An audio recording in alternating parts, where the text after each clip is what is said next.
And here we are back. Let's see. Setting up everything. So we've got the camera now. And I think we're good. I think we're good to start. So maybe I should reposition this. Wait a second. I'll find a place where it's not like bothering either the camera or myself, but yeah, I guess that's what I have to deal with. Talking about the microphone in front of the screen. So I worked on the project a little bit since the last live, because honestly right now it's a lot of messy work of kind of trying to throw a lot of groundwork in every direction to try to make something that has some shape. So yeah.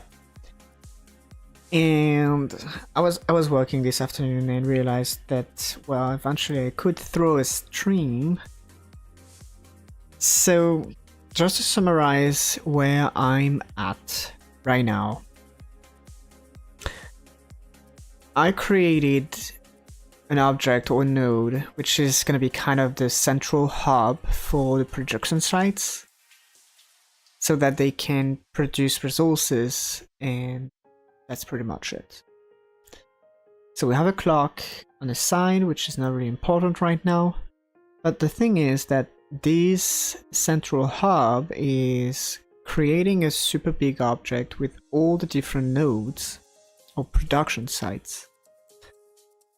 But now the question is, how does it actually keep track of their progression? Because indeed, when we worked on the first test prototype, we had the node, well, loading the production site, so that was cool. But then the workload progress and the time progress, that was inside this node. So now we have a dictionary which keeps tracks of every production site, and it can't really have extra features unless we make so, if that makes sense. So I'm thinking that eventually another resource can make the trick. Let's actually create a new canvas, and maybe visualizing it will help. So here we have the production site, and the production site, let's put a space in there. We have the item. Actually, not really. We have the workload. We have the output dictionary. Why is workload not okay? You don't like that word? It's fine. Anyway, we'll have the workload and output, and I think that's pretty much it. We'll have the name.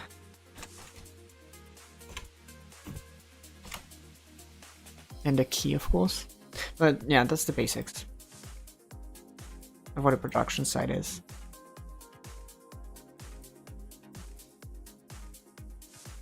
And in a sense, I guess we need another object which is kind of in between. That would be like a production site something. State. Something like this. And it would have like workload progress. And eventually assigned worker. Also active or inactive. Like is active. Something like this eventually. But most importantly, it would have the production site in it.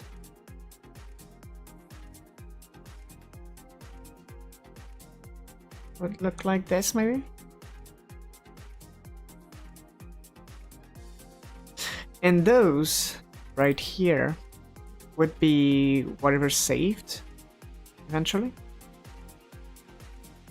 And this production site here isn't saved on a save file, it is just hard-coded in the code. Yeah, let's try to create a new resource with it.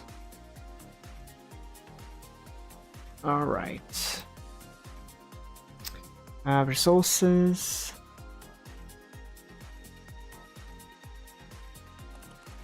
A production site state.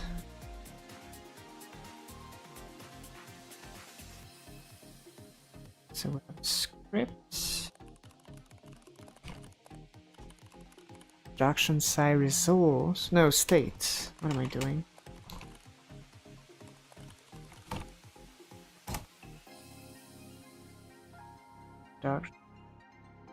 Seems nice. Alright, let's see.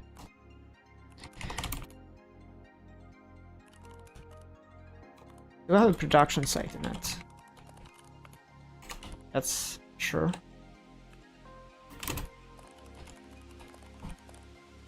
Maybe get a new one by default.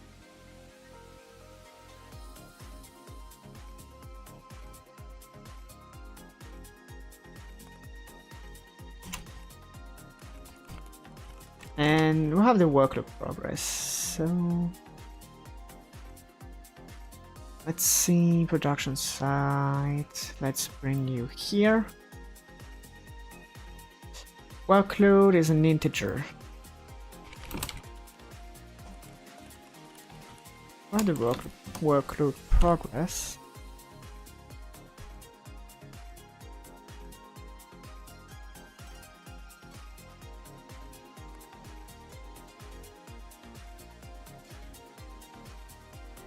And what did I say? Assigned worker and is active. So at the moment we're just gonna have public boolean is active. Let's make it false. Yeah, false by default. Maybe I have this on top of it. And assigned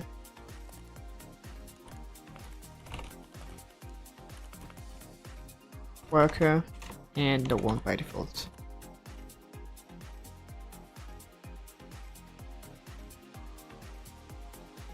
Alright. So eventually what we want is to create this for the dictionary we have. Also maybe in a second, let's make those exports so we can save them.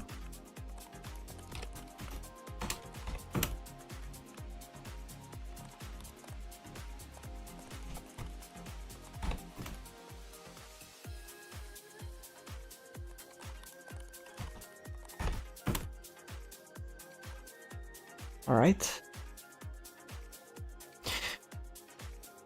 Now if we go in our production site handler, here we actually want the state and not the production site. So how do we do that? What if we say that we have a private function which returns a production site state and initialize production site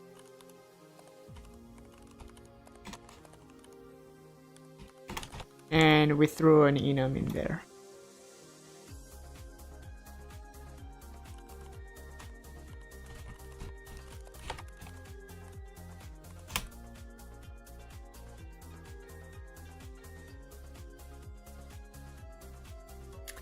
So we would create a production site state. Exactly. Turn it.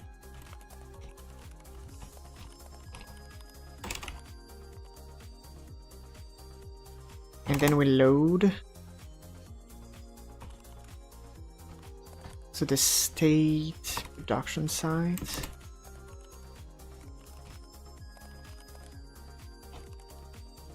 So we load the actual parameter we do have.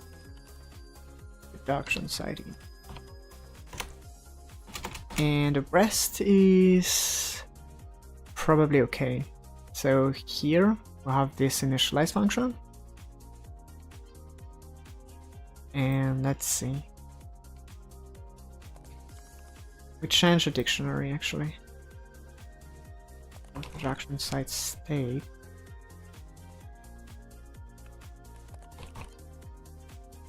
Okay. And we initialize.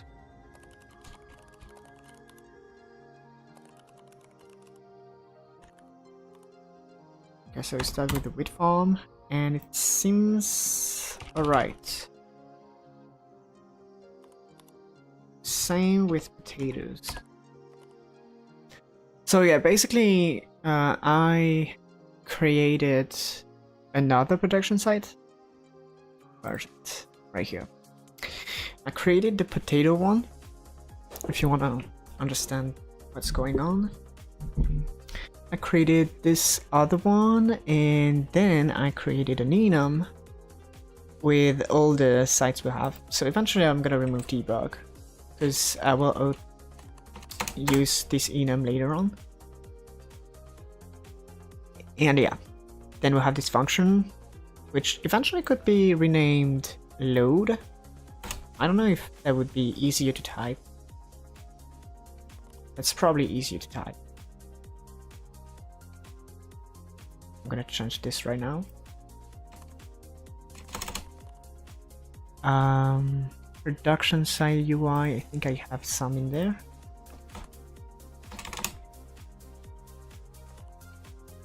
Okay, and eventually in the container. Oh, now we're good. So anyway, I was saying, we have this kind of little buffer which translates the enum into the right object you want. So it makes coding easier. And the result of that is that I created this very small UI, which will be expanded in the future, where you have the name of the node and you have the workload required. And as you can see, it has little buttons here to scroll so that you can actually put them in container and scroll between the two. So maybe it's not gonna run because I may have errors. We have the debug and the potato farm. So it's interesting. Why do we have the debug? It means that it doesn't get the wheat one.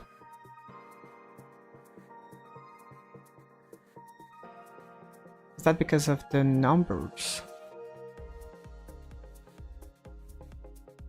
Enum. Maybe it's because of the numbers. Wheat farm, potato farm. Oh, I think I know why. Here, it might just be like, wheat farm, potato farm. There we go.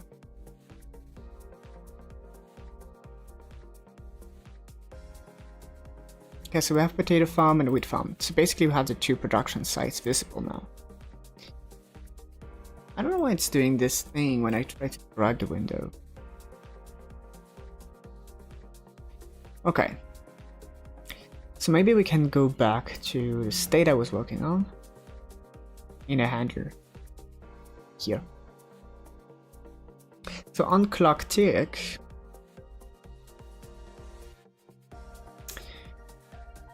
we might want to run through every production site and see if we have work going on. Okay, so let's have a private void progress work. And eventually we need a production site state.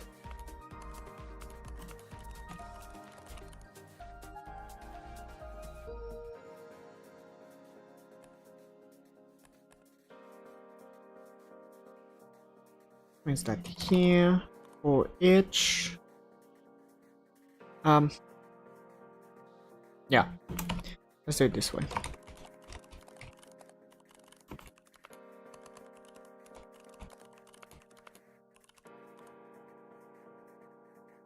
Add values? Yes, that seems correct. We're gonna progress work of the production site. And progressing the work at the moment. We're just gonna add 10 eventually. So production site. Actually, let's have function internally, right? Because this is something we can do with resources, and that's great. We can create functions. So here we can have progress.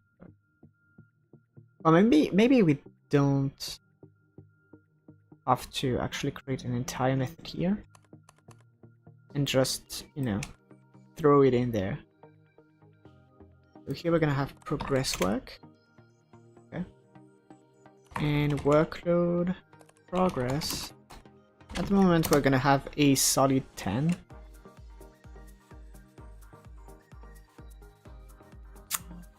And then we're gonna check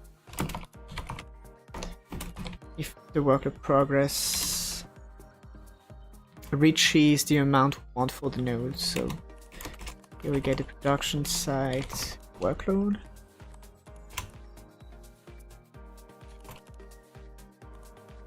We reset it and we produce. So at the moment we're gonna have a private void produce right here. This might move in the future. Okay, so for each, I think it's an item loot. I don't remember, how did we do that? Produce. Yes, for each item loot. Actually, we can copy paste this, I guess.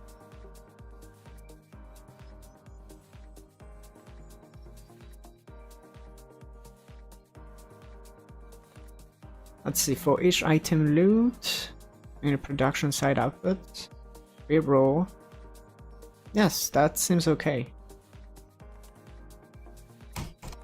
But anyway, we do produce when the works is progressed. Okay.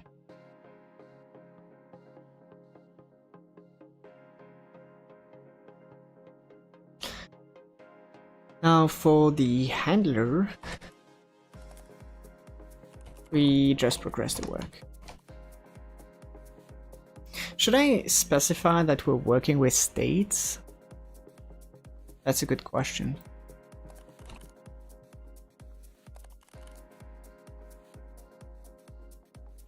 It's probably a better idea.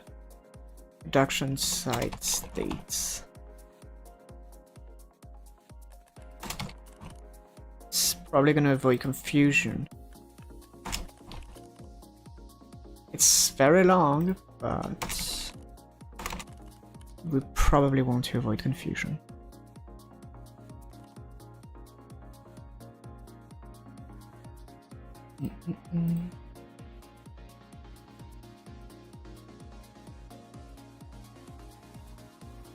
So based on this, we're not using is active, like it's not really important. I wonder if we can just run this and actually have it work. Let's try creating a new test scene.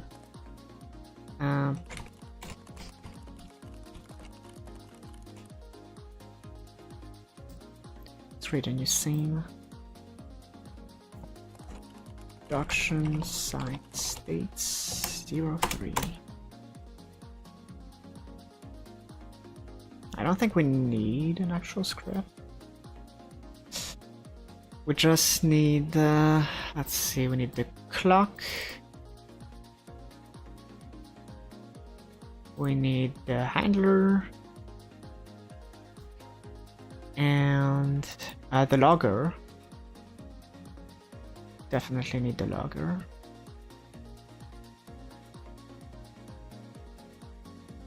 Maybe I need to give this guy a little bit of minimum start.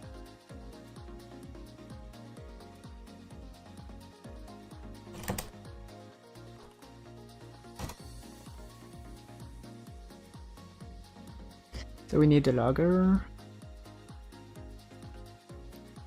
Actually, we just need the logger. I don't think we need anything more.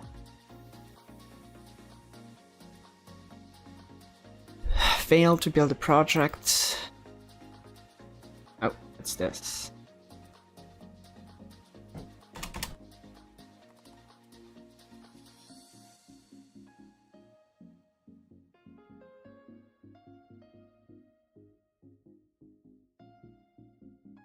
So it should take some while because I think we have 5 seconds to get the workload progress. And this has to happen 3 times. Yeah. So actually, I'm gonna take this time to just be right back real quick, and we'll see what happens in the log.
Okay, so we have a few logs and they seem to behave exactly like I expected, because if you remember the workloads for each node, let's run this guy, second node.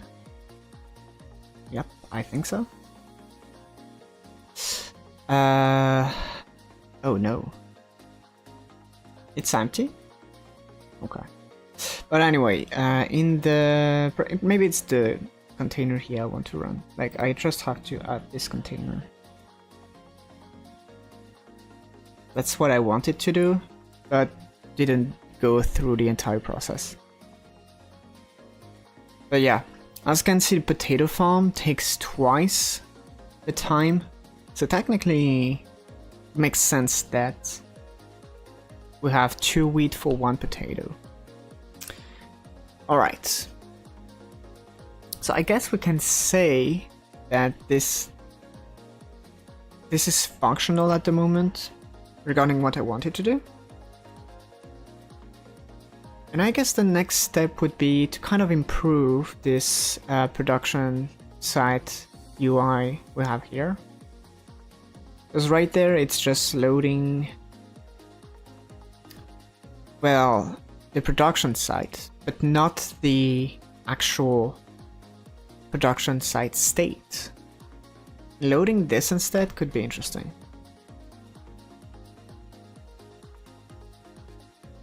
I don't know if I want to save this as commit. I could save it, because it is a working state, so it's good to keep track. Also, at the same time, I thought I might not do the open source thing. So at the moment, since I'm kind of not decided about this. I'm gonna remove the license.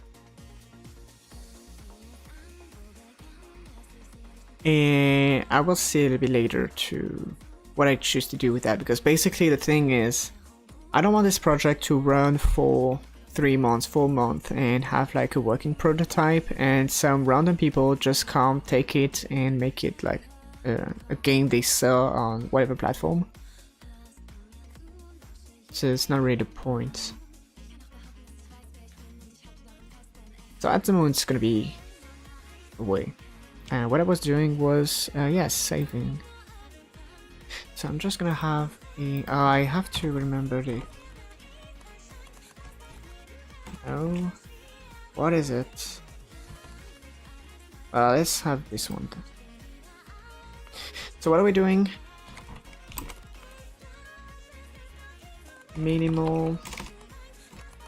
On the node prototype, yes, it's just a step that I'm saving. Okay. Oh, hi Yuri, how you doing?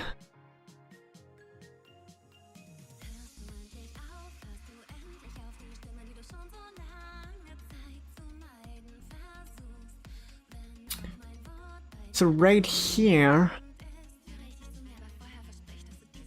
it's this one now. This value here has to change. Couldn't ask the last stream, why did you make a separate resource for loot item? Okay, so the items which are defined here, think of those as the item database.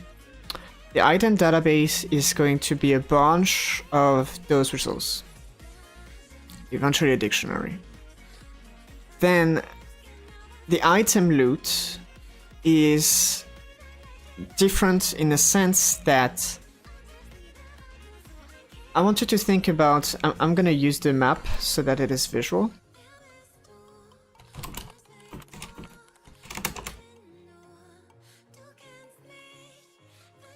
Alright, so let's have the production nodes. Why are the nodes? Sure. Why are the nodes? No, let's use the farm. Here, for example, you have like this node right there, which produces potato, and eventually you have like those two nodes are better. You have this one which produces corn, and this one which produces corn. So technically, they both produce the same item, which in this case is gonna be in the item resource, right? So this is corn, but then each node is gonna have eventually a different way to generate this resource. So maybe the first one is going to say I generate between 10 and 15, and the second one is going to be between 8 and 20. So because of that, you could say that it could be in the production site itself, but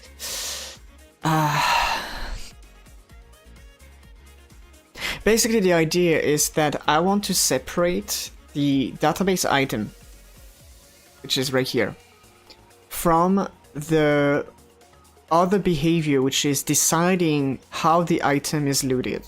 I want to separate those. I don't want the item to be polluted by how the item is looted code somehow. And then the reason why this is in its own resource and not in the production site resource, for example, it could be here. The reason for this is because the output, right here, sorry, the output is a list. So because it is a list, we can't really define it in the properties. We kind of have to define a separate object, which is going to be the property which is listed or iterated. So eventually you can say that the item loot could be a private class of the production set, and it could be defined here for the sole purpose of this resource here. But just because, I don't know, let's say that a monster can have an item loot as well, or a quest can have an item loot, because of that, I want to keep this as a global other resource, and that's pretty much the entire thought process here. Hope that makes sense.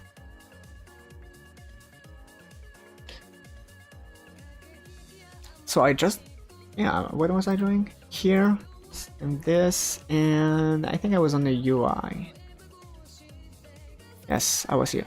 I was here because I need to load not the production side resource, but the production side state from the manager.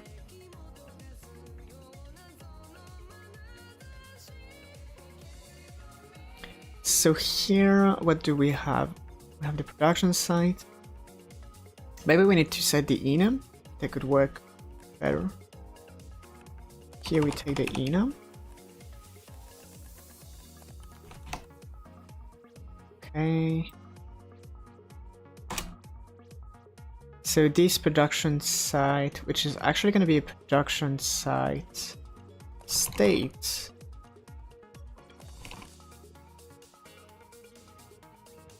This production site state is going to be production sites handler instance, and here we kind of need to be able to get. Alright, so Yuri says, by how you describe it, feels more like a loot generator or something. Yes, basically the item loot is defining the blueprint of loot generation. That's exactly what it is. Like you can pass loot table to the loot generator and pick randomly from it. So the way it would work in this game isn't really picking randomly from a list. The way I envision this one is that it goes through the list, and for every item it rolls the dice. Do you loot it, yes or no? If you do, what quantity? And then it does so for every item. But some loot generators do work as you say, and in that case you can just, you could just throw the items in an array to say that you can get either a potato or a wheat or a barley, but eventually you might fall off in a situation where you still have to create a in-between resource, because you will want to define the odds, right? Like, what if you will get potato 60% of the time and the last 33% are gonna be wheat? Then you want to be able to specify this. You already did some random loot generator? Yes, I did. I did a few. I don't think it's... the most randomness I've done was on the Crystal Factory project. But it's probably very hard to find because it's in the middle of streams, like it's not dedicated videos. So yeah. I've done a little bit of randomness in the Tower Defense series, which is the very well structured series. And it's kind of different, but I think I'm linking to random videos. I'm not sure about this. But anyway, the sure thing is I need a way to get my states here, because it is a private dictionary. Yeah. Okay, so eventually you want a public access.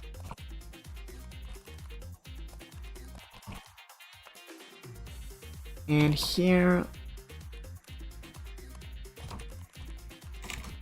we want to get production sites.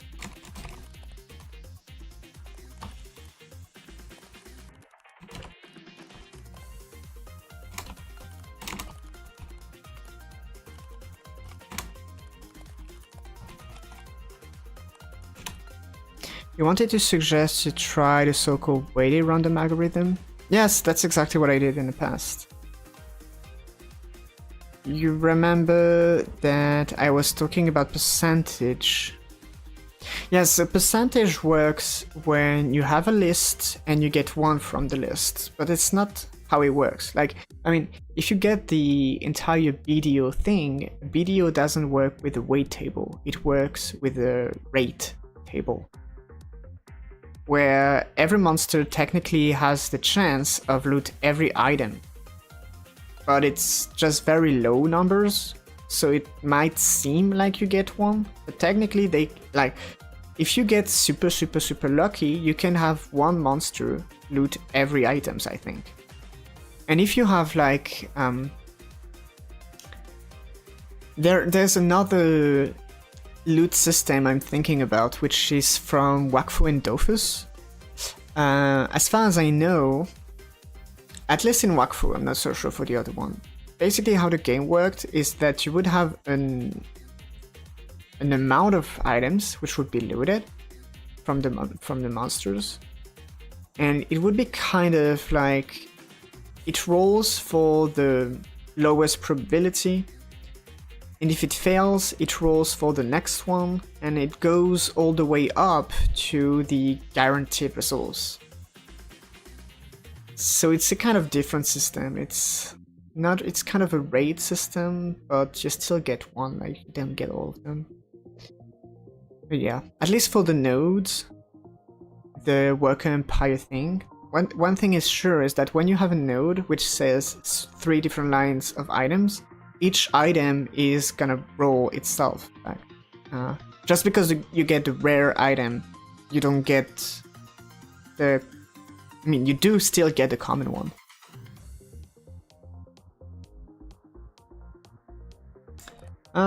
Here we're just gonna try to, return the dictionary. So production, site states, yeah, very much, yes. So back to the UI.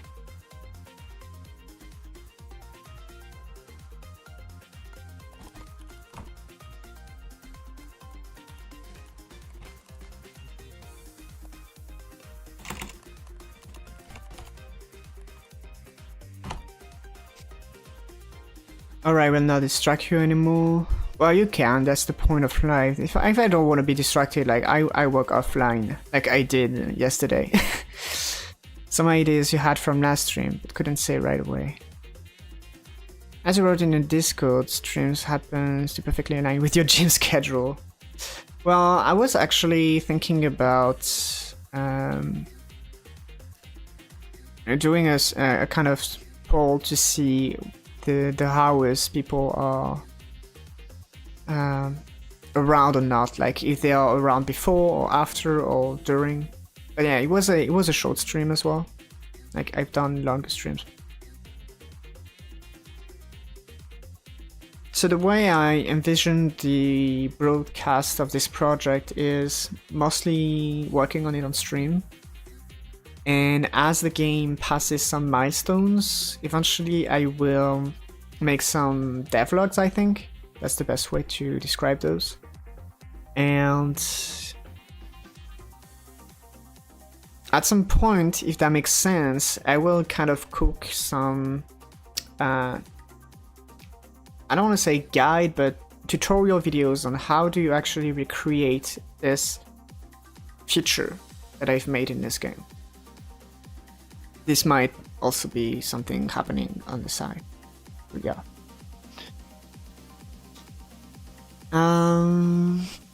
So this is the production site state.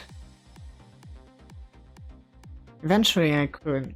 Nah, I don't have to, I can... Yeah, like this. Look. So production site state. Alright. So we set the production site. No, we actually have a production site to load, I think. Yes. Okay, so technically now the UI is catching the object from the handler and not from just like the base one from the results.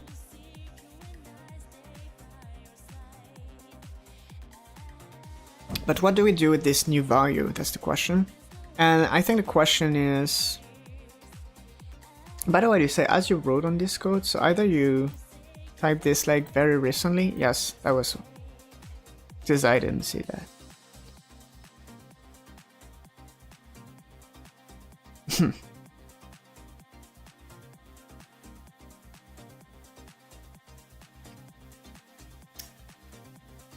So from this, we could actually change the workload label so that it displays. Okay, let's do that. Let's do this.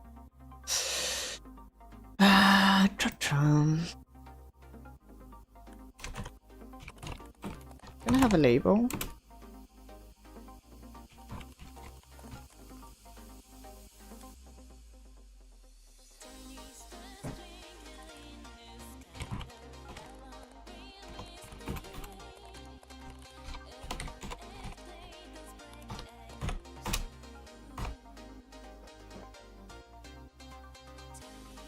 But yeah, as I said regarding the distraction aspect, the point of streaming is to allow to answer the questions and kind of show how it's done.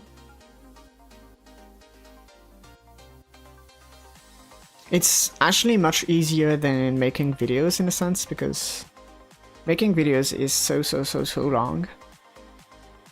And it's not necessarily what people want to see at that point.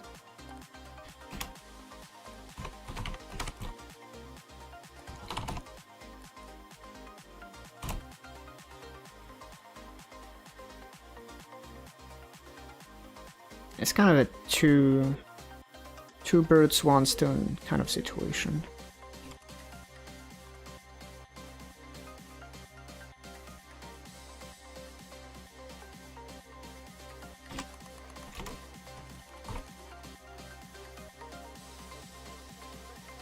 So, I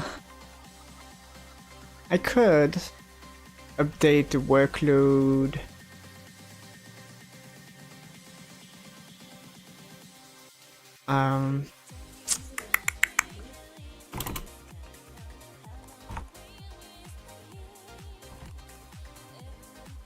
Here we have the production state progress. Workload progress. Okay. So we have this. Now it's a question of when to update that. This line. Ready, yeah. Private for update labels.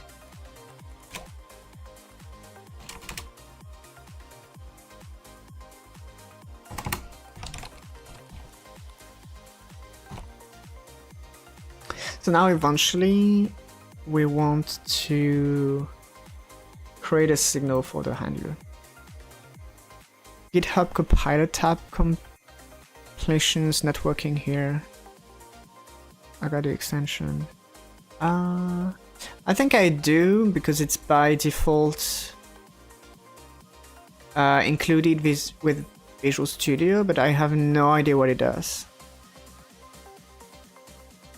So I just like instantly closed the tab when I opened Visual Studio.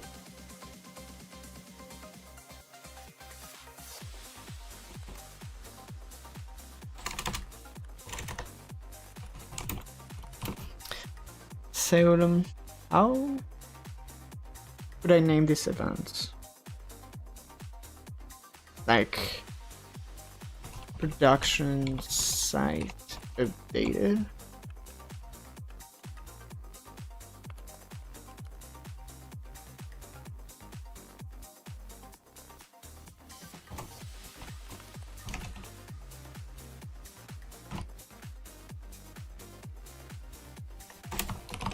Production site states updated.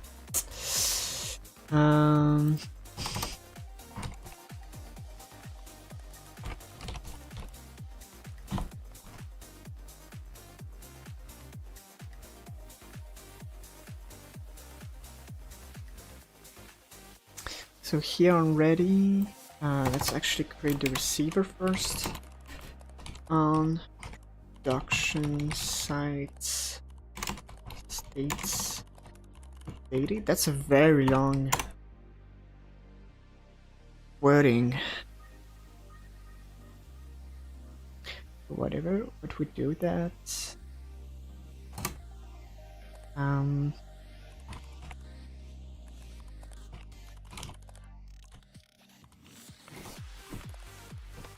It's actually quite smart. I think it's way smarter than GD script to completion.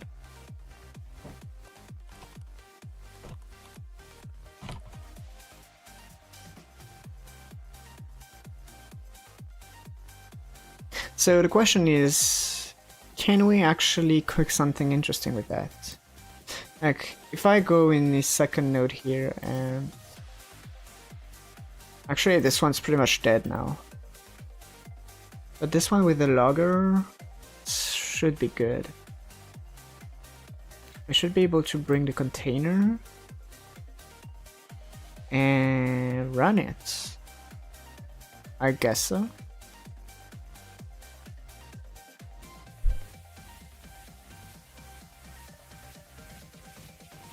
Oh, we have a little problem here. Probably because I mistyped the... Yes.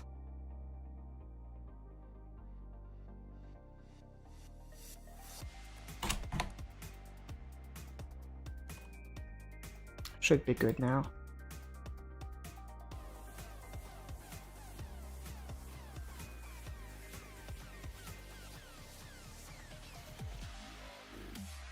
Eventually this should increase, right? Yeah. Here we can see that they have their individual progress. And oh, hi pigeon. Yeah, it's kind of what I was expecting. Now, at some point, I would like the first version of the game to include a kind of map we can interact with. So maybe I'm trying to think about how this would, I mean, what kind of order we can make that. Well, first maybe I can save that already. West Kraken. Pretty much the same thing.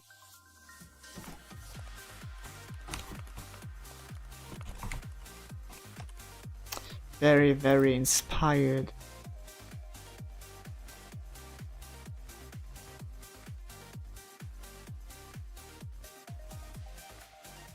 Well, the thing is, at the moment, this is just production sites. But technically they belong into one node. So I should make the kind of node wrapper so that the node contains the two production sites. Let's see. I'm gonna clean this a little bit. Alright, so map node? Okay, map node. Okay, so here we have production sites. That's okay. And here we have the first node. Okay.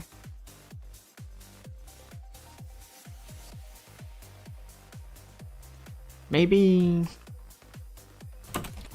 production sites. So we're gonna have those two guys in there.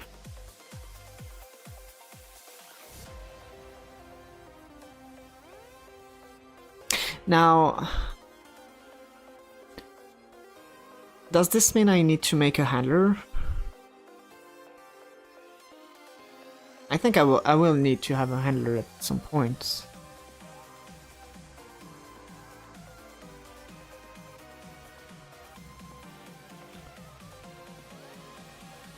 But do I need to make a layered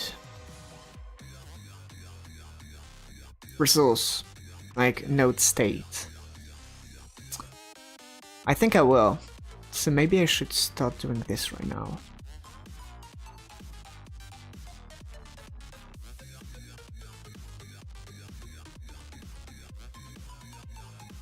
Maybe I should start doing this right now.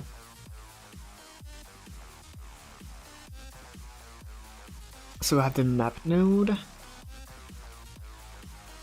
And maybe we have a map node state.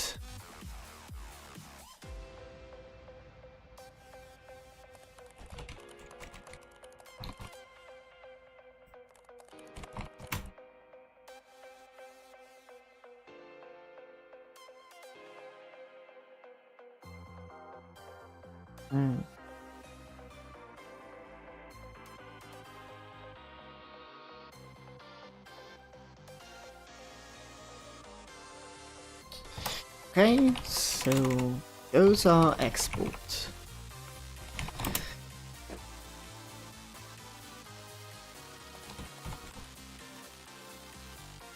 How did I do that for the other one? Trying to bring in a little bit of consistency. So it is the entire resource, so maybe that's not a good idea here. I think this has to be the enum. No, actually.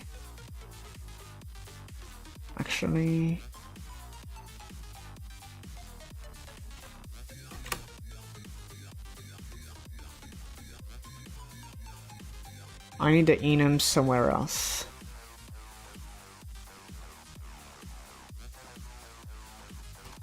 Like here.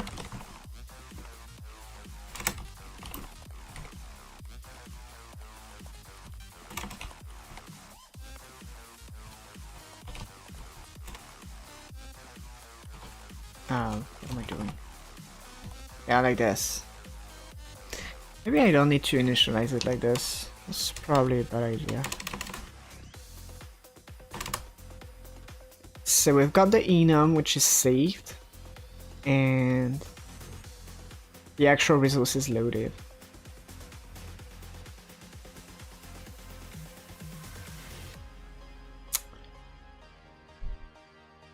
Now the question is,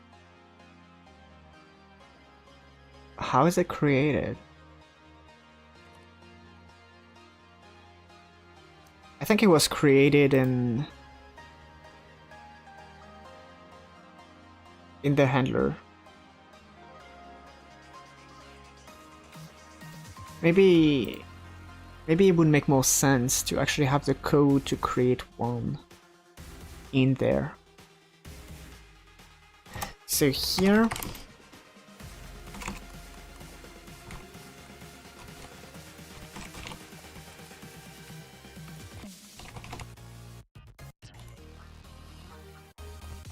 we initialize one with the enum.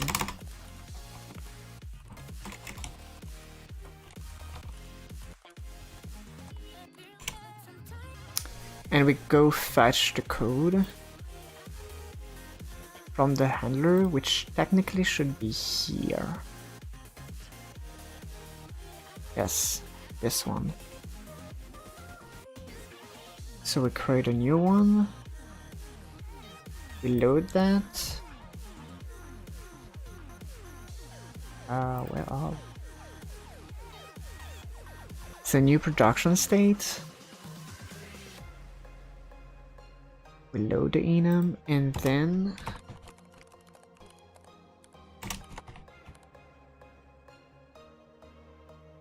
actually this.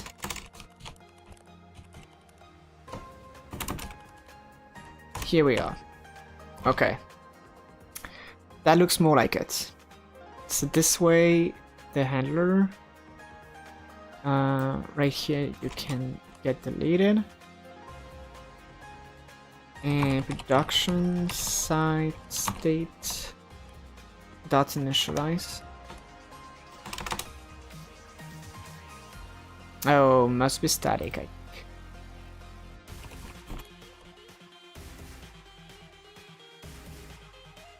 No?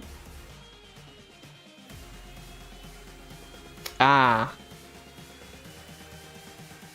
Yes. Oh, good thing, because that was a straight a mistake. This is why I love using C# instead of using Godot, right? Like, this is a genuine mistake I made, and because it requires such structure, it is instantly flagged as a mistake. I love that. Alright, so now that this is fixed, yes, I need to enum my map nodes.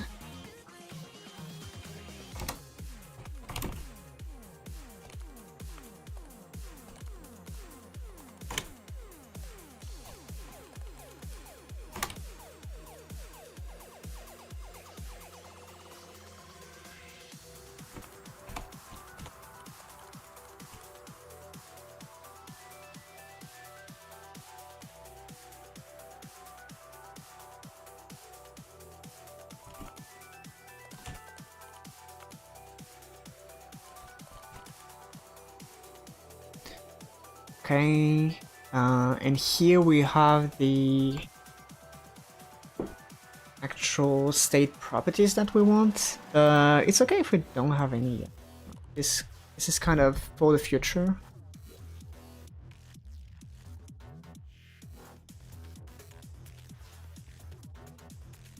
Now, what if we have a load function?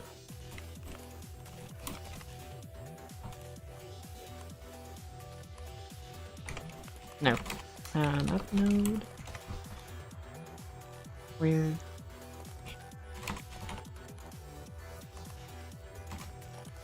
is that okay? Yes.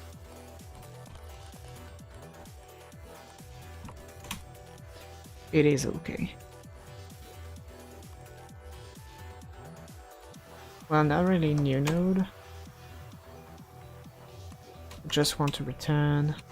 Oh, we actually want to switch, I guess, at the moment. So eventually having a switch here is not going to be a long-term situation thing. But that's just to simulate a very small database.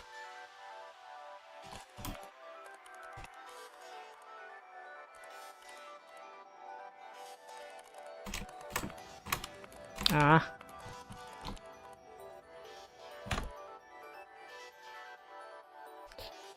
So we return that. Default return.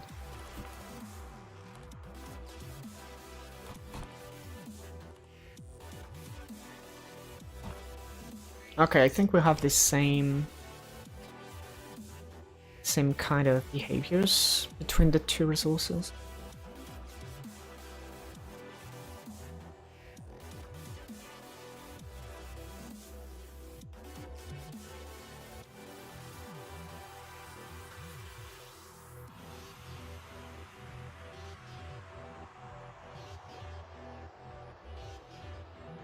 Now, what I'm thinking is this container here.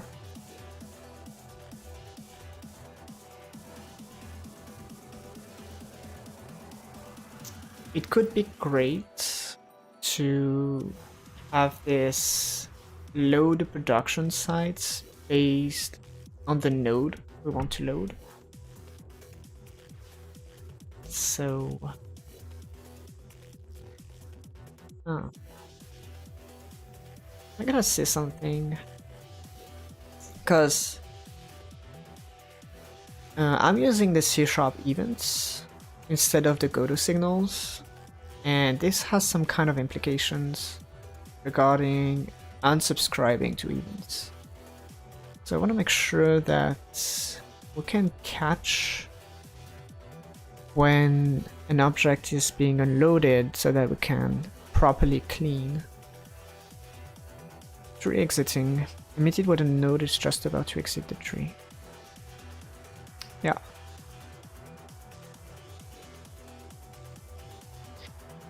So I think I need to add a cleaning behavior here. So private void on production site tree exiting. Probably.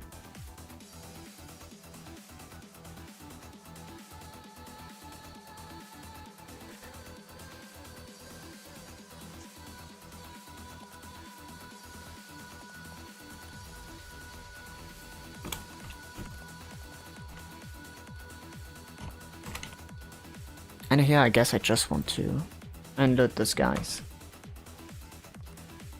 I mean, disconnect. Why is production site? Okay.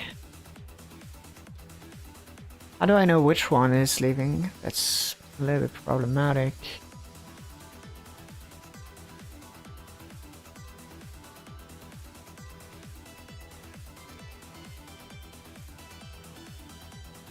Right, it doesn't... Yup.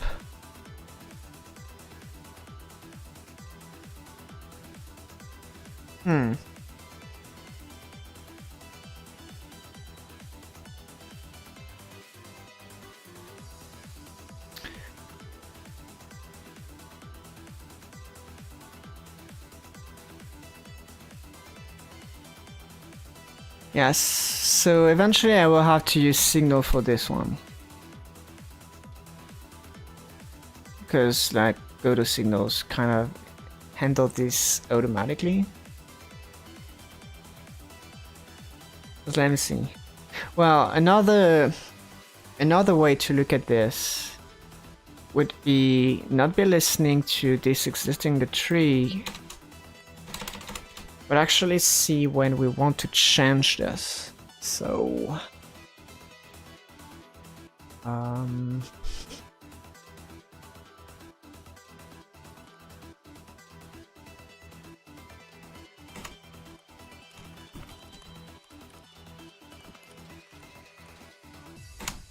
there's the exit tree here.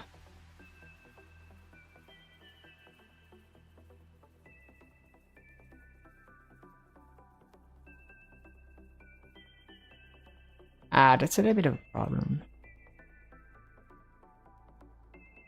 So, okay. Anyway, it's not like this behavior is like super important right now. And in the future, I might change how those work. Those buttons. So I'm just gonna leave this like this, even though it's a memory leak hazard.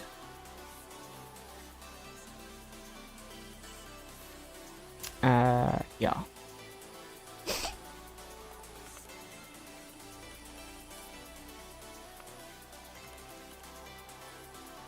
Factor in data here. So the point was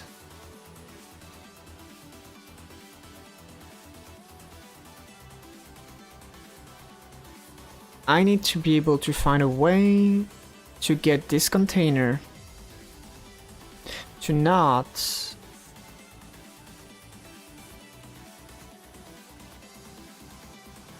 have the children's ready pre-created, because that's what I did so far.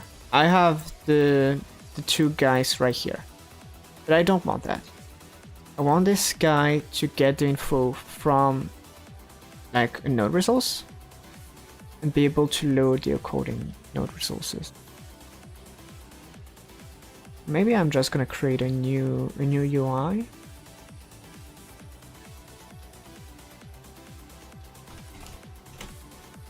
This is gonna be map node UI.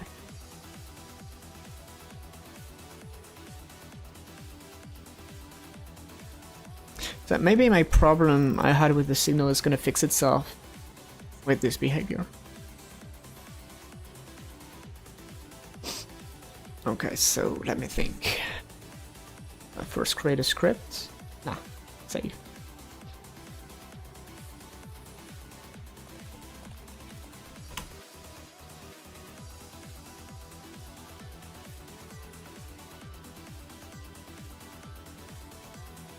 Okay.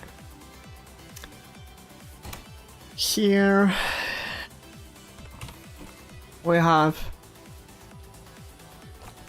map node. Okay. Then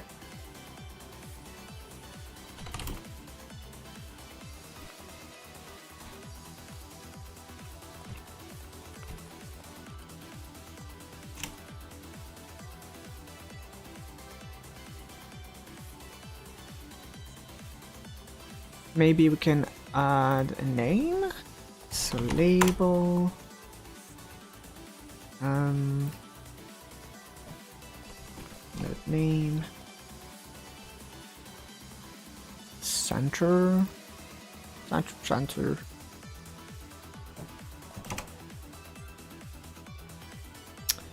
So the node name, okay.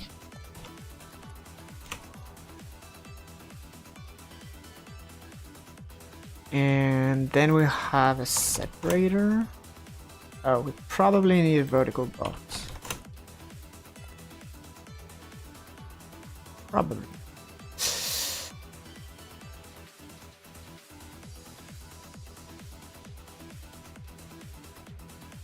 And we can add the production site container.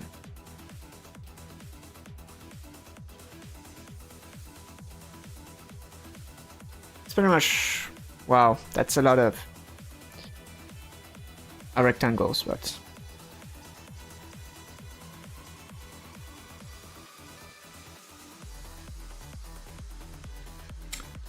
yes.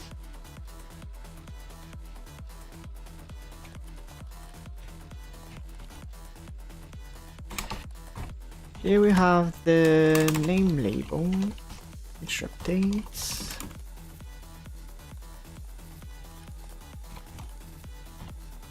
All right.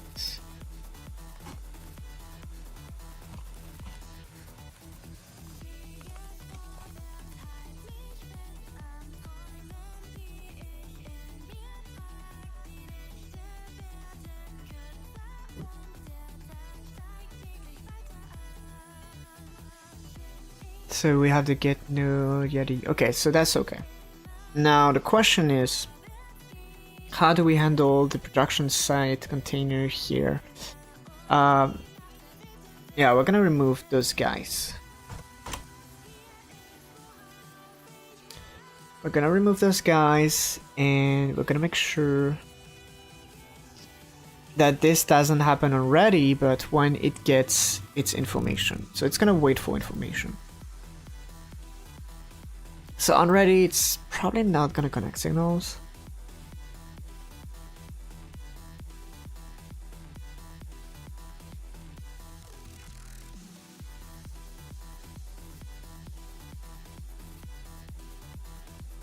I think, what if I public void, like I create a function here, which allows to add a production site. And here we have a production site object, like this.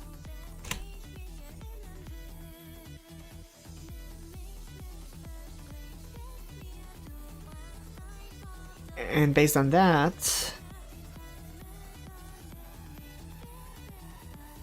I create a new one. So production site UI. We'll create a new production site UI.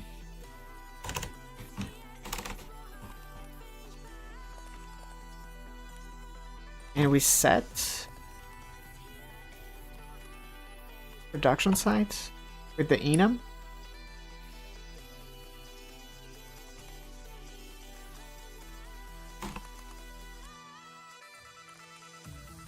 We need the enum here. So maybe we want the production site enum right from the start.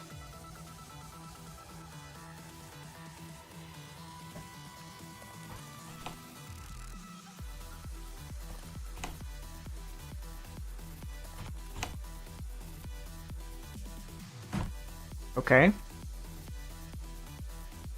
Which means that, okay, I need a sticky note. That's the problem. I actually have sticky notes.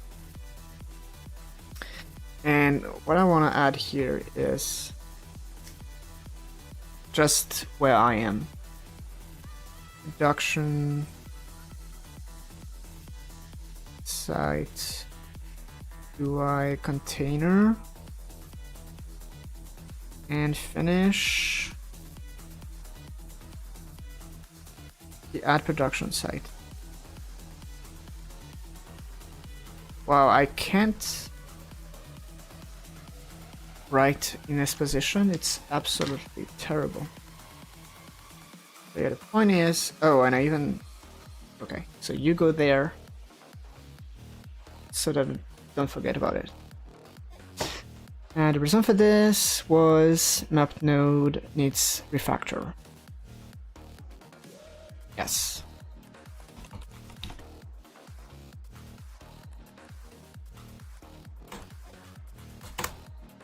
So empty by default.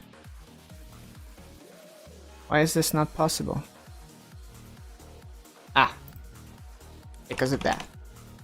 Yeah, makes sense.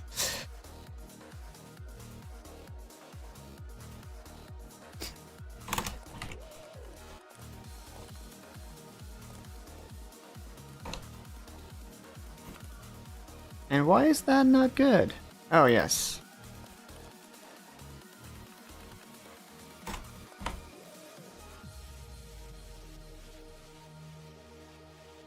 Now, potatoes.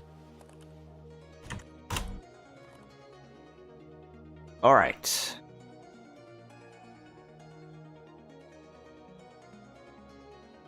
Looks okay. So now I can go back. Okay, that said it wasn't too long. I could have remembered.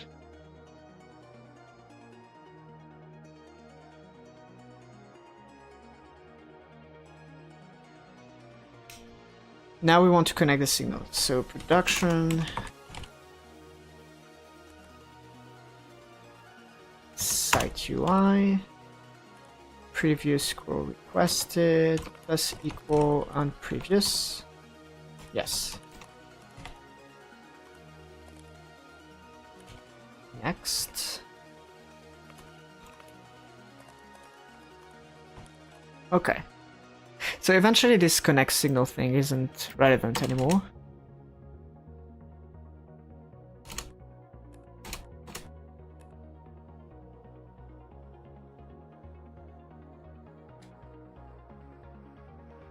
All right. So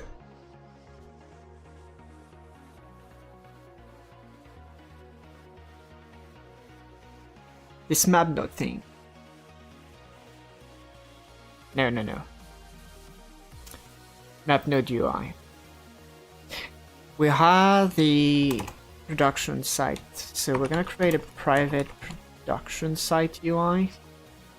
Container UI actually. I'm gonna get it ready.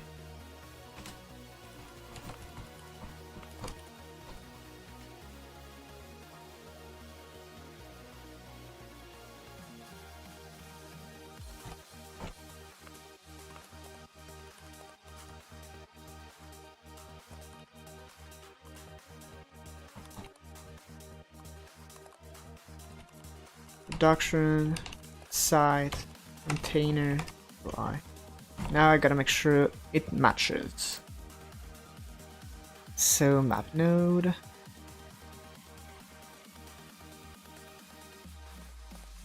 Production site container UI. Okay.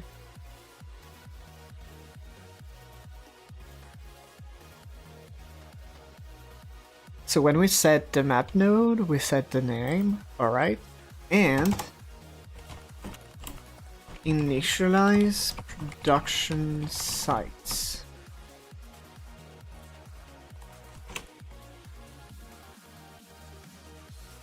Which means that for each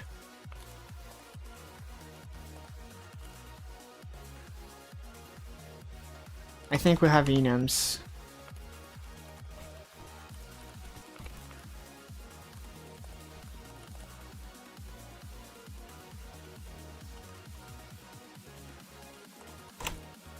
Okay.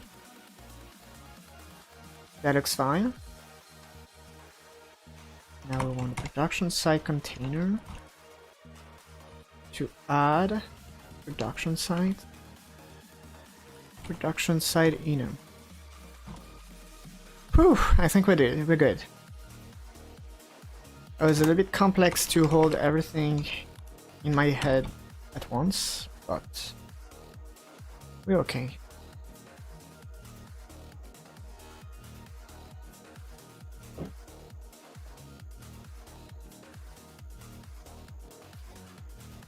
So by default, eventually here, we want to set map node to the barley farm. Well, if this works, it is kind of huge, because I don't know. It's a lot for my brain to hold everything at once. What if I remove that and replace it with the map node UI?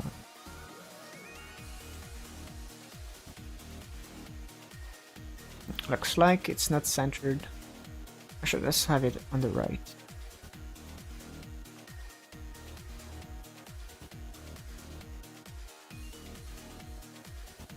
Okay. I don't know. I honestly don't know.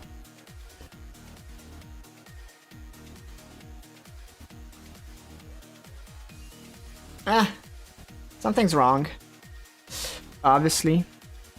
Name label. What is panel container?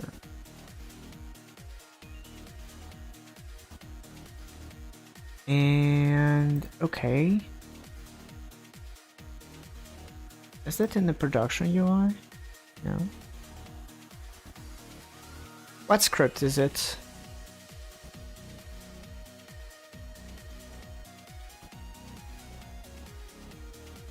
Set production site.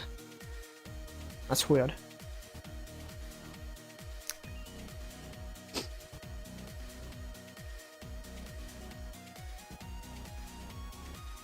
Because, okay, let's go back a little bit. Create a production site UI. I'll need that.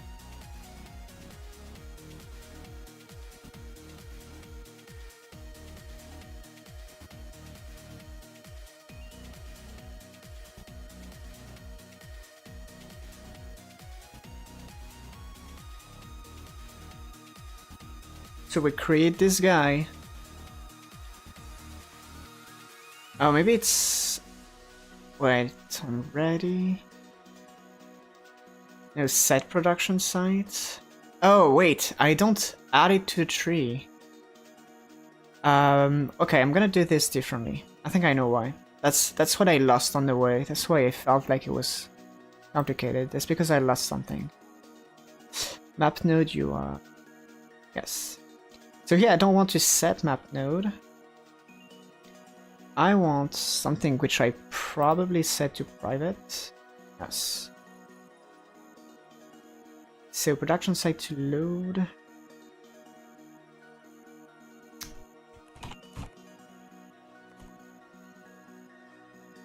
App node.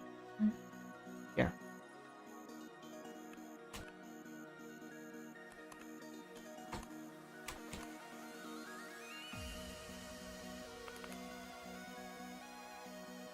Productions. Oh wait, there's where is it? App node UI. Production site. No, wait, what is that? Wrong script.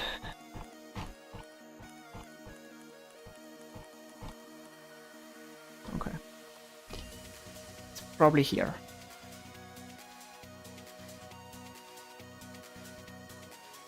Yes, right there.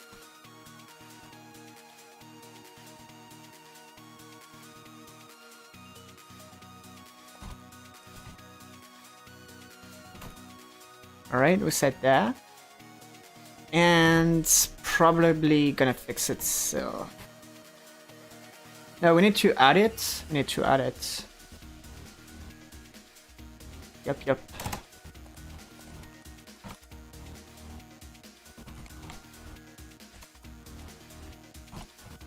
That's correct. Okay. Are we good? Oh, we good.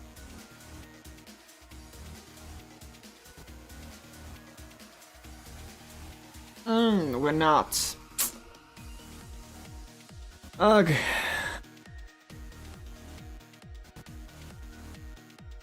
Okay. So, I'll be right back. Yes.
Okay, so we have a few errors regarding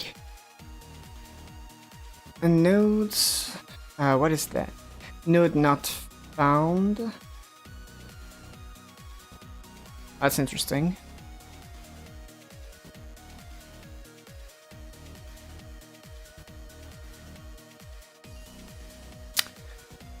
Oh, okay. I think I see.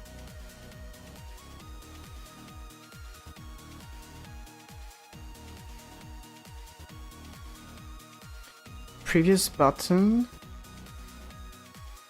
Wait, it's kind of weird. Because what about the next button?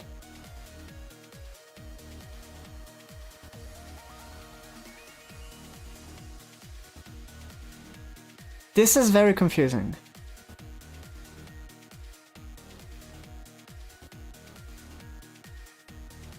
Very, very confusing. Because this is unready. Like, can I get the actual scene tree here? Yeah, sounds bad. Well, not what I wanted, but this is done. Okay, remote scene tree. The production site. We'll have the type container.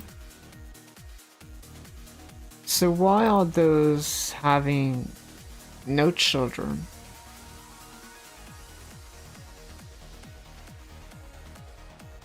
This is very weird. Okay, I think I understand. I made a very noob mistake here. I didn't load the scene. I should have loaded the scene. So, yeah.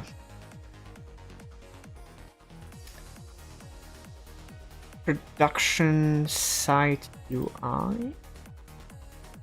Yes. So we copy this UID.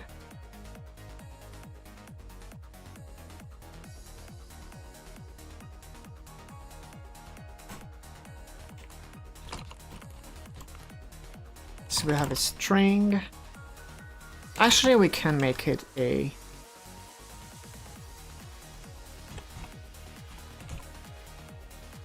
what is it? Production. Now we need a string, static string, and production UI theme path. Okay.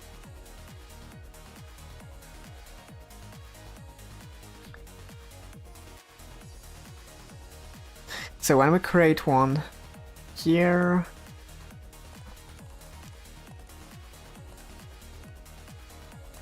so we load a,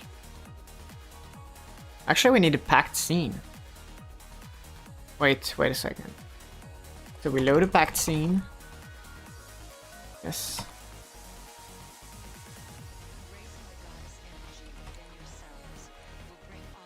And we instantiate this as a production site UI. Are we good? I think we are.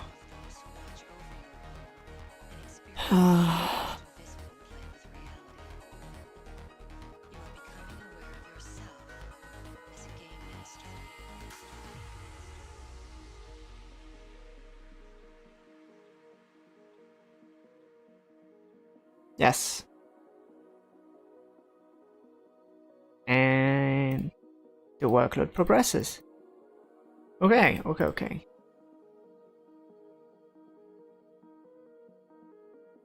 Now, I guess that's the minimum I can ask for this.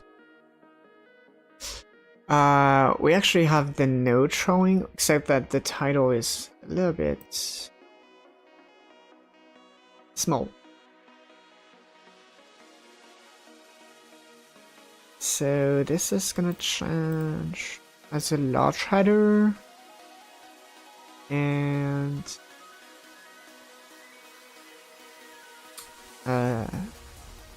smaller header.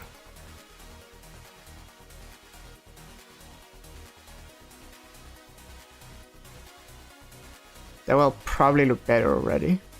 Yes. So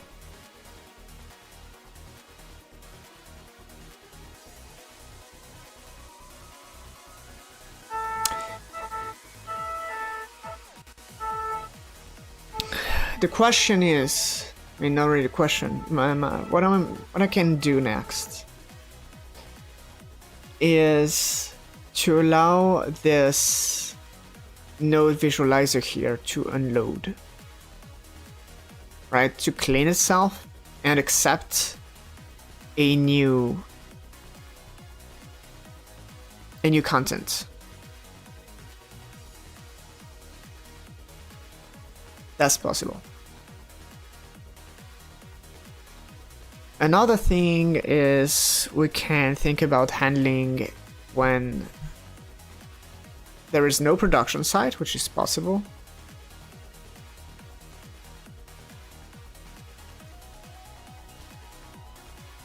And we can think about the map as well. So the map is probably gonna wait a little bit so that we have a few nodes. Well,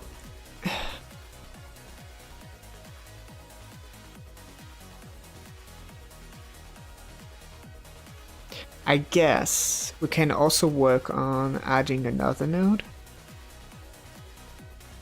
in a database.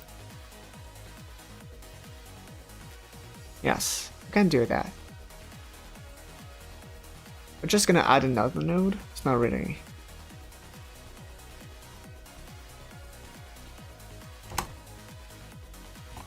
Actually, I can make this private now. So we get a map node, which is the get empty node. Okay. So here we're gonna create a new one. So map node.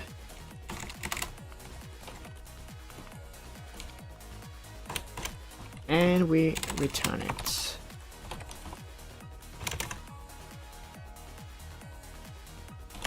So map node.key.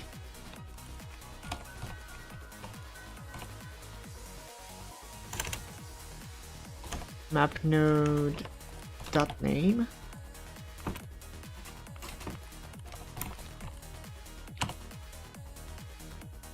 And the production sites is just empty.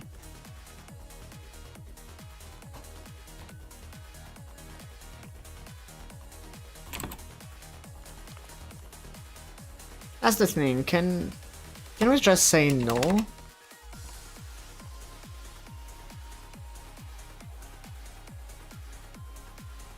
That's probably, I don't know if it's helping saving memory. Like creating an empty list for the sake of creating an empty list.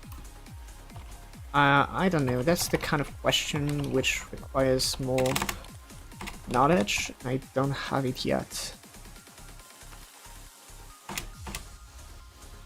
It's just empty. Actually, I like the idea of initializing them with curly braces. Is it supposed to be? I don't know. So here we have the empty node.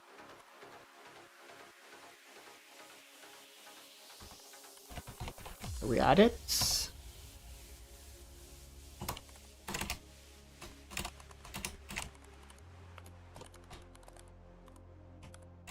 This is also something which GDScript struggled with. Match cases with enums. They are very tedious to type.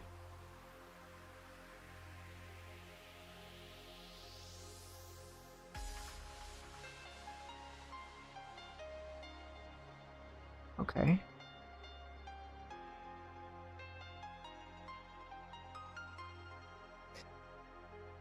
So now, production, no map node UI.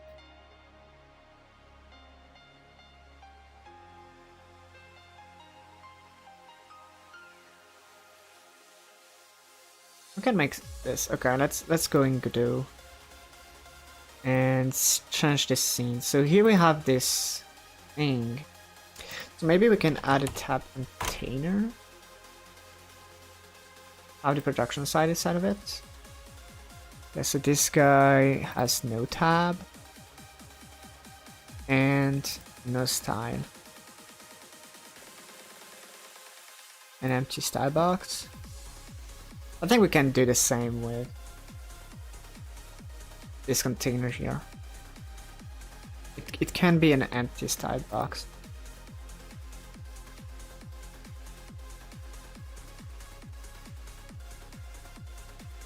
So the point is, we add a node, which is a label,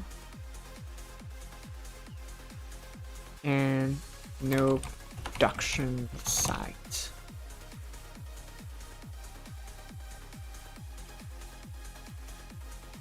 So the entire point, production sites tab container. Wow, that's wordy.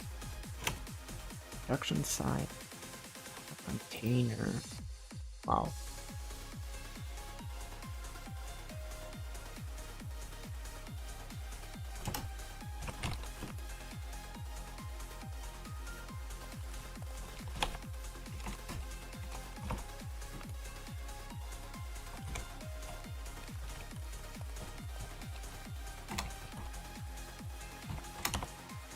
Okay, so we get it.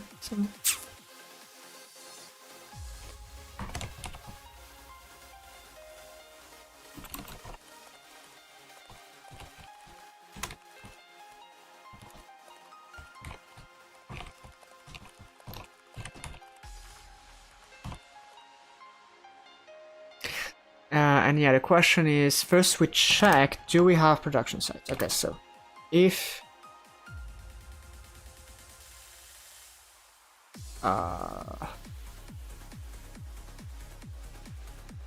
map node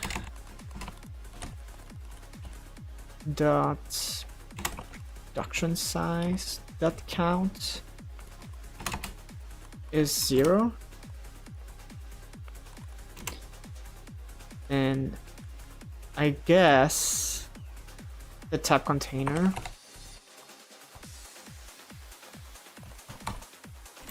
is equal to 1, and we do return. And I think we can make a similar check, like if map node production sites is equal to null, like we avoid kind of reading something which is empty. We copy these lines.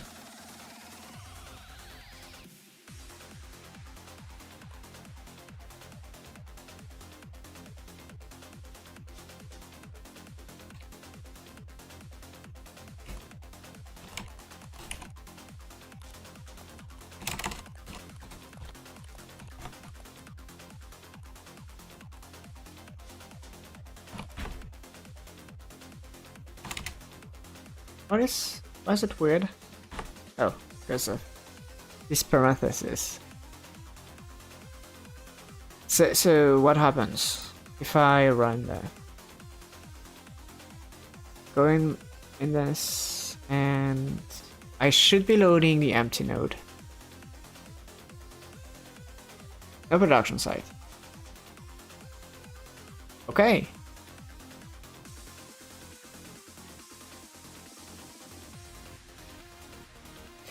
And if I just run, yeah, this is not necessary, I know. If I change the with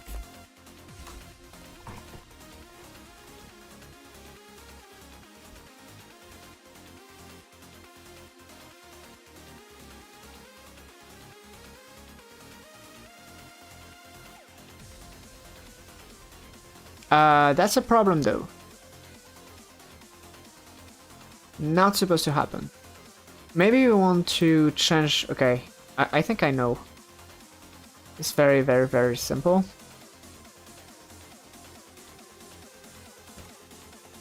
Here we want this to be 0.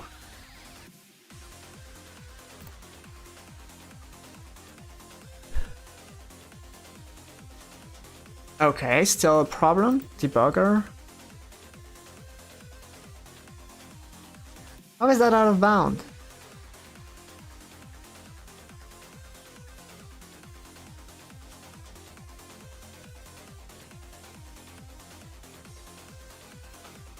How is it possible? How is 0 out of bound? I don't get it.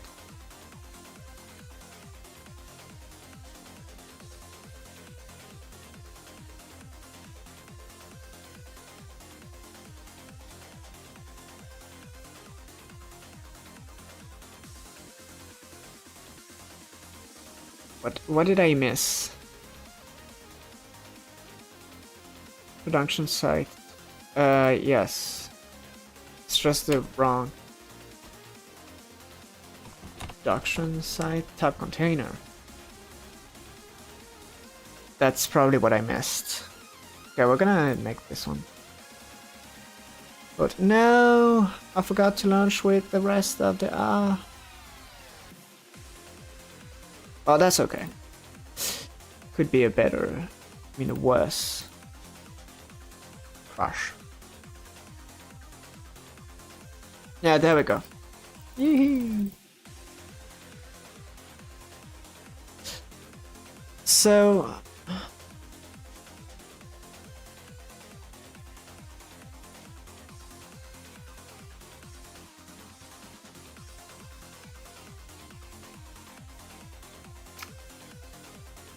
I probably want to add the cleaning, or maybe I just want to save that. Like, let's add a safety blanket here.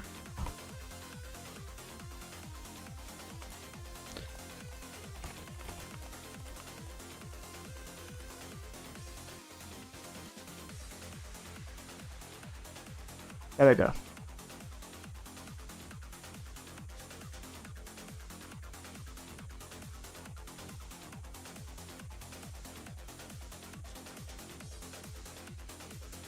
Um.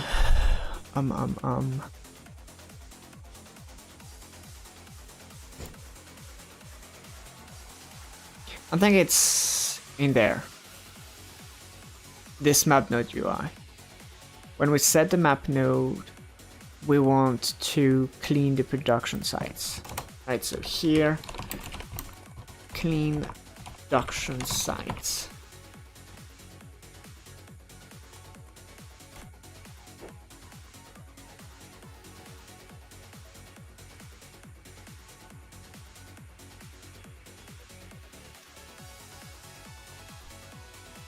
And I guess it is to the container to do that. So here we have add production sites, clean production sites.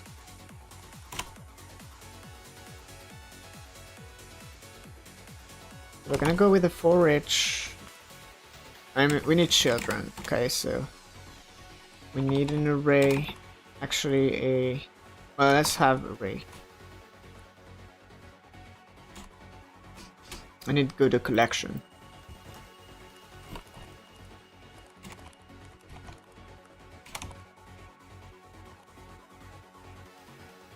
So array, node,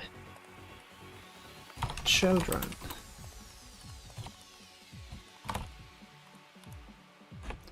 First we get the children. So for each, nope. For each. Oh, come on. Node.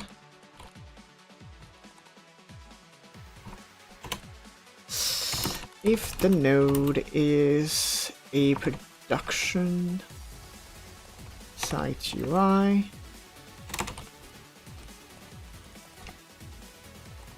okay, and here we do clean. Good. So we pretty much get that to disconnect.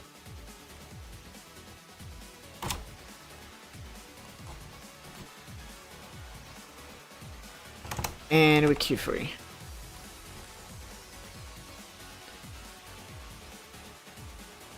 That's pretty much it.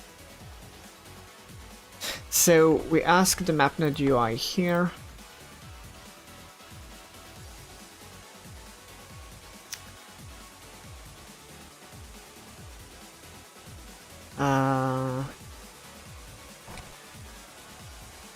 The container UI to clean the production site, and that's it.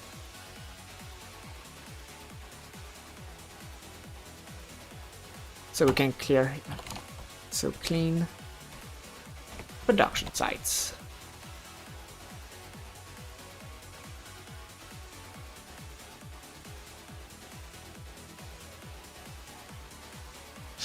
So I guess that technically it allows us to kind of create a little button in some sort. So let's make a public entry point here. So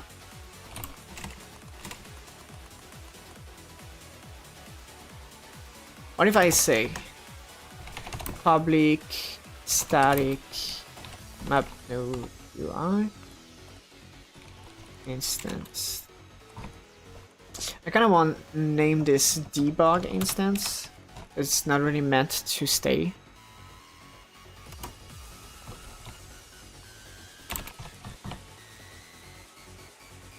So now we can make a public static void set map node.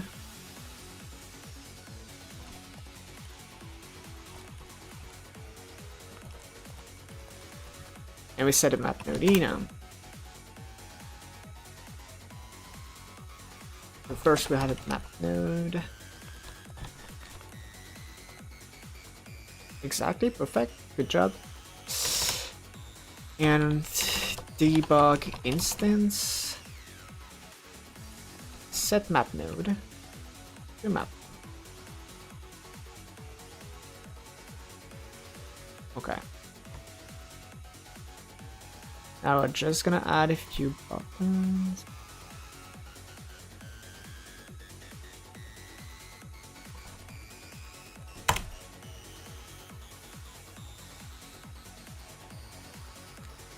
I know this is messy.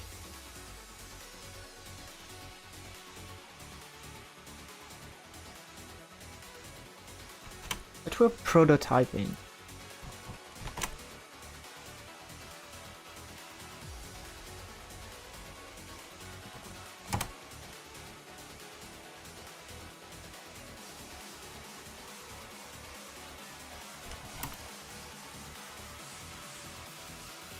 Eventually I can make a kind of a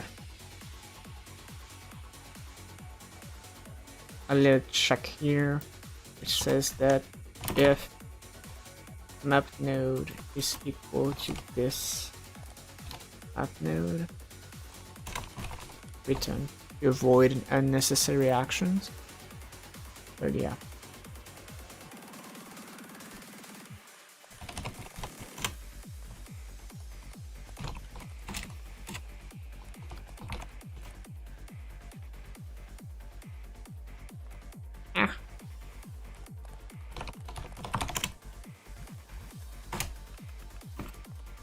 Okay.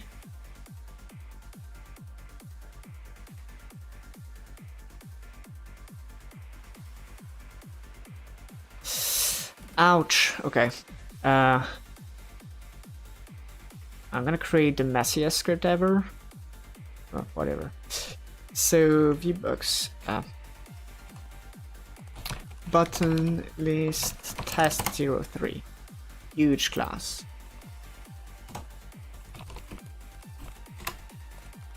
So on empty node pressed, on utterly node, ship utterly farm pressed. Okay.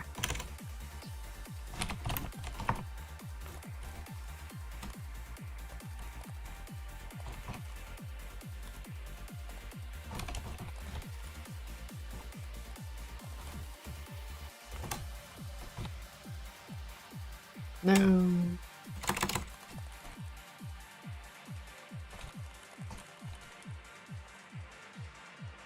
Okay, we have the first one.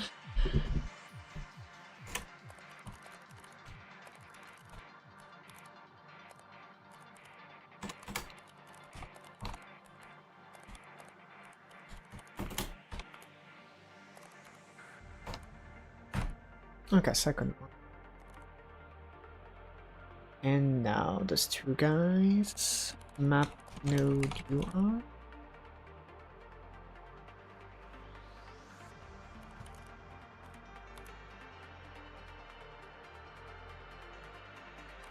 I'm doubting right now. Set map node. Oh, it's interesting that we have like static set. Actually, it's funny.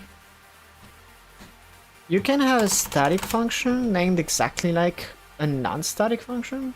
I like that.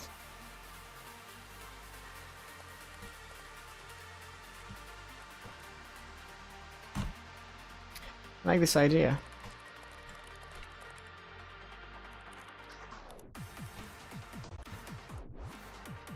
And I think that if this works, it might be what we will be doing on live stream today. I will make the chaptering just like the previous stream. Okay, I think we can test this now. Actually, I think I'm getting to the end of the music track list. Oh no, I still have a little bit to go with.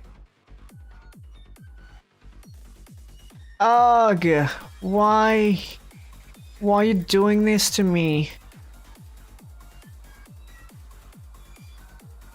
Can you remove the Yeet? Get away. Can I access a disposed object? Godot label. So it looks like there is a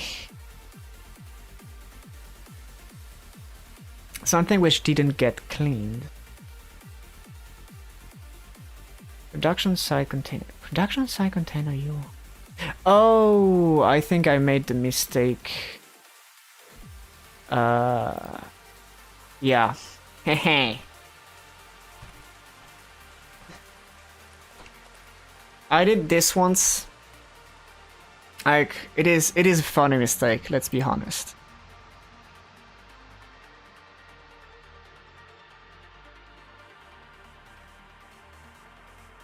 Oh, I love that.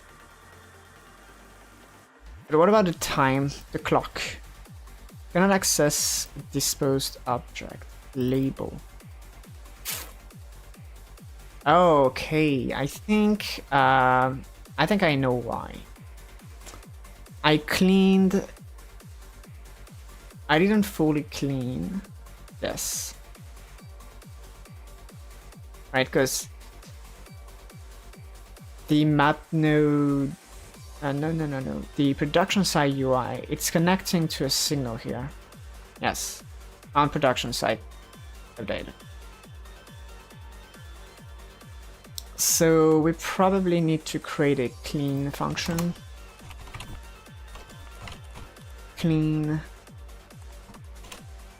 Well, actually, no, we just need a override exit tree.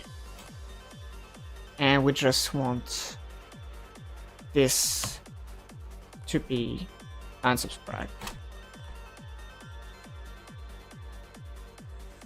This could fix it. Nope, wrong scene.